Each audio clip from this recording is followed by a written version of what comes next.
আপনারা সকলেই জানেন, আমার নতুন করে বলার কিছু নাই।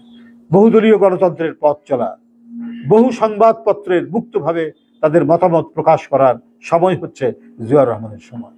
উন্নয়ন, উৎপাদন এবং মানুষকে কর্মে প্রবৃত্ত করা এবং মানুষের কর্মসংস্থানের সময় হচ্ছে শহীদ রাষ্ট্রপতি জিয়াউর রহমানের সময়। আইনের শাসন প্রতিষ্ঠার সময় হচ্ছে শহীদ রাষ্ট্রপতি জিয়াউর রহমানের সময়। আমি প্রায় বলি, এবং সেই সময় একটা কথা প্রচলিত ছিল যে মানুষ সেই সময় ঘরের দরজা খুলে ঘুমাতে পারত।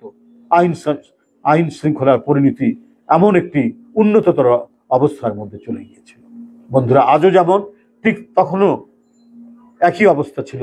চক্রান্তকারীরা, যাদেরকে বিদেশ থেকে মদত দেওয়া হয়, সেই পরাজিত শক্তি নানাভাবে নানা কায়দায় চক্রান্ত করতে করতে দেশের একজন শ্রেষ্ঠ সন্তান, দেশের একজন শ্রেষ্ঠ দেশপ্রেমিক, মুক্তিযুদ্ধের এক অনন্য মুক্তিযোদ্ধা, সেক্টর কমান্ডার, স্বাধীনতার ঘোষককে হত্যা করা হয়েছে চট্টগ্রাম কালুরঘাটে।